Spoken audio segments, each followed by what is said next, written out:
Hello दोस्तों, हमारे YouTube channel में आपका स्वागत है। जैसा कि ये आप एक फ़ैसला देख रहे होंगे जो परसों तरसों में आया है। जैसे कि यहाँ पर ये जबलपुर हाई कोर्ट में आपका केस चल रहा था, इसे जस्टिस विशाल दोगोटा की सुनवाई में पूरा किया गया और इस पर फैसला सुनाया गया। ये देखिए, ये फैसला पहली बात तो वर्ग 1, वर्ग 2, वर्ग 3 तीनों भर्ती के लिए महत्वपूर्ण रहेगा। और लेकिन यहाँ पर चूँकि वर्ग 1 की वीडियो अपलोड कर दी गई है, तो वर्ग 2 और वर्ग 3 वालों के लिए भी ये, क्योंकि चूँकि ये याचिका किस में लगी थी, वर्ग 2 की भर्ती में लगी थी, और ये 3 के लिए भी अब रहेगा। क्योंकि अगर विभाग जैसे कि आप सभी जानते हैं डीपीआई, जिसमें देखिए इसमें लिखा हुआ है भगवान सिंह बेनाम मध्य प्रदेश राज्य और अन्य। देखिए यहाँ पर जो डीपीआई और मध्य प्रदेश सरकार, उन पर यहाँ पर केस लगाया गया था अभ्यर्थी द्वारा। तो यहाँ पर अगर मान लीजिए किसी एक वर्ग के लिए फैसला आता है, तो विभाग क्या करता है, उस फैसले को तीनों वर्ग में लागू कर देता है। अब देखिए यहाँ पर ये फैसले का जो रिट नंबर है वो है, और ये एडवोकेट हैं, और उस पर देखिए इस पर सुनवाई पहले हो चुकी थी, इसको सुरक्षित कर लिया गया था। 3 महीने बाद इसका फैसला आया है। इस याचिका पर सुनवाई के बाद आदेश सुरक्षित किए जाने के बाद आज दिनांक इस फैसले पर सुनवाई करते हुए न्यायालय में फैसला सुनाया गया। अब देखिए यहाँ पर पहला पॉइंट हमने आपको दिखा दिया कि इसमें क्या क्या प्रोसीजर रही। अब दूसरा पॉइंट क्या है, तो देखिए यहाँ पर देखिए जो याचिका करता है उनके विद्वान वकील ने बताया है, जो उसी के आधार पर इसको बताया जा रहा है।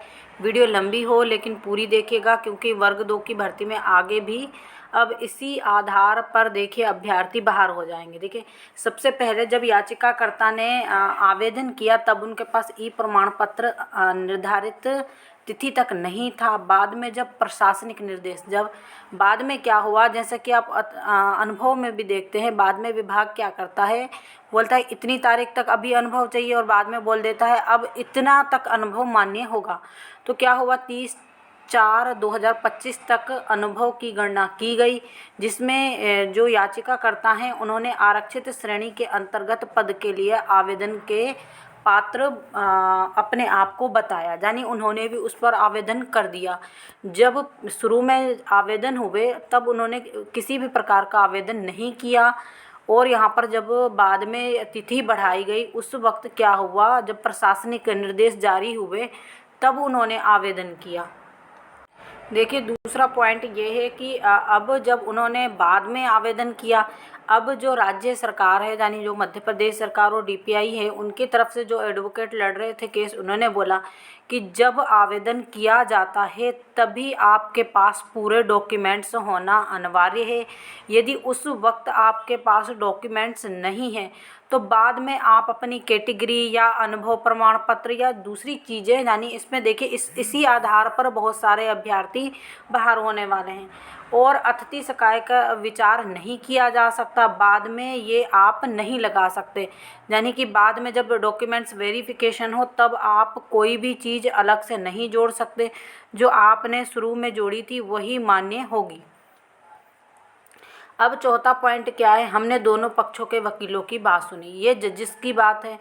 अब पांचवा पॉइंट क्या है, अब जजिस ने पांचवा पॉइंट क्या कहा कि कुछ अभ्यर्थियों ने जब फॉर्म भरे थे उस वक्त निर्धारित कट ऑफ, यानी जो अतिथि शिक्षक अनुभव प्रमाण पत्र था उसमें उन्होंने आवेदन नहीं किया। बाद में उन्होंने क्या, जब तिथि बढ़ी, यानी कि प्रशासनिक डेट बढ़ी, उस वक्त तक उनके पास अतिथि शिक्षक अनुभव प्रमाण पत्र उपलब्ध हो गया, और बाद में उन्होंने उसका लाभ लेना चाहा, लेकिन उनको इसका लाभ नहीं मिल सकता। क्योंकि देखिए अगर उनके पास जैसे 1 महीना कम था, या फिर जैसे भी उनके पास उस रूल्स के अनुसार उन्होंने रूल बुक को चैलेंज करना था, लेकिन उन्होंने क्या किया, उसमें आवेदन ही नहीं किया। यानी किसी के पास 2 वर्ष का अनुभव होगा, लेकिन उसमें दिन कम होंगे, 1 महीना 2 महीना या तीसरे वर्ष का अनुभव नहीं होगा, दिन पूरे होंगे, लेकिन उन्होंने उस आधार पर फिर आवेदन ही नहीं किया। जब तिथि बढ़ी तब तक उनके पास अनुभव आवेदन आ चुका था 3 वर्ष का, और डे भी पूरे हो गए थे, लेकिन उन्होंने रूल्स चैलेंज नहीं किया। बाद में अचानक से उन्होंने तिथि के आधार पर उस रूल्स को चैलेंज किया, जिसके कारण वो याचिकाकर्ता हार गए हैं। यहाँ पर इसमें स्पष्ट लिखा है कि उन्होंने फॉर्म सामान्य श्रेणी के तहत भरा था, इसलिए आरक्षण का लाभ नहीं मिलेगा, यानी अतिथि शिक्षक का। अब यहाँ पर हाई कोर्ट का कहना है कि यहाँ पर निर्धारित शर्तों को अपलोड करते समय उनके पास अनुभव प्रमाण पत्र नहीं था। 19/11/2025 की प्रशासनिक निर्देश, क्योंकि बाद में विभाग ऐसा बोल देता है कि हम जब डॉक्यूमेंट्स वेरिफिकेशन होंगे तब तक ही अनुभव मान्य होगा, और चूँकि उन्होंने बाद में उनके पास आ गया लेकिन उन्होंने शुरू में टिक नहीं किया था, इसीलिए इनका अनुभव प्रमाण पत्र मान्य नहीं होगा।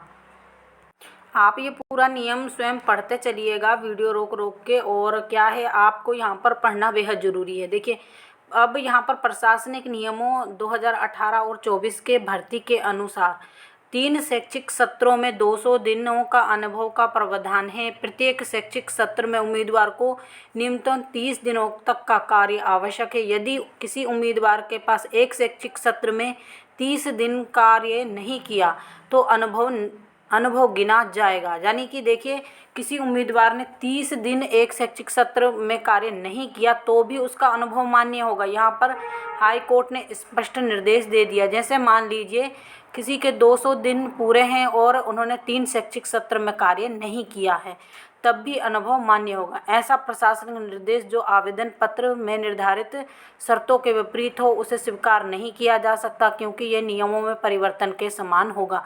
जैसा कि हम पिछली वीडियो में भी आपको कई बार बता चुके हैं, विभाग अचानक से नियमों में परिवर्तन नहीं कर सकता, तो फिर अभ्यर्थियों के लिए भी तो वही रूल्स लागू होगा जो नियम विभाग के लिए लागू होगा। यानी नियम अब अभ्यर्थियों के लिए भी परिवर्तित नहीं कर सकता हाई कोर्ट, ऐसा हाई कोर्ट का कहना है। इसीलिए ये अभ्यर्थी हारे हैं। अगर ये रूल बुक को शुरू में ही चैलेंज कर देते, यानी जब इन्होंने आवेदन किया था अगर इनका अनुभव कम था और ये अगर रूल बुक को चैलेंज कर देते तो आज इन्हें भर्ती प्रक्रिया से बाहर नहीं होना पड़ता और इन्हें भी अतिथि शिक्षक अनुभव प्रमाण पत्र और आरक्षण श्रेणी का लाभ मिलता। और यहाँ पर स्पष्ट लिखा है कि ये रिट इनकी खारिज की जाती है, ये प्रभावी होगा और रिट खारिज की जाती है, और ये अभ्यर्थी जो है शर्तों को बरकरार नहीं रख पाए हैं। तो यहाँ पर देखिए हाई कोर्ट ने अपना निर्णय सुना दिया है। उन्होंने बोला है जैसा कि अभ्यर्थियों के लिए रूल्स नहीं चैलेंज हो विभाग भर्ती में नहीं बदल सकता अचानक से, तो अभ्यर्थियों को भी समझना चाहिए कि अचानक से हाई कोर्ट उनके लिए भी रूल्स बदलेगा नहीं। यानी जो रूल्स रहेगा शुरू में, अगर आपने कुछ भी चीज़ें आवेदन करते समय लगाई हैं तो वही मान्य होंगी, अन्यथा नहीं होंगी। तो इसी प्रकार की जानकारी के लिए हमारे साथ जुड़े रहिए। जो लोग हमारे चैनल पर पहली बार विजिट कर रहे हैं प्लीज़ चैनल को भी सब्सक्राइब कर लीजिए, वीडियो को अधिक से अधिक लाइक कीजिए, शेयर कीजिए। Thank you.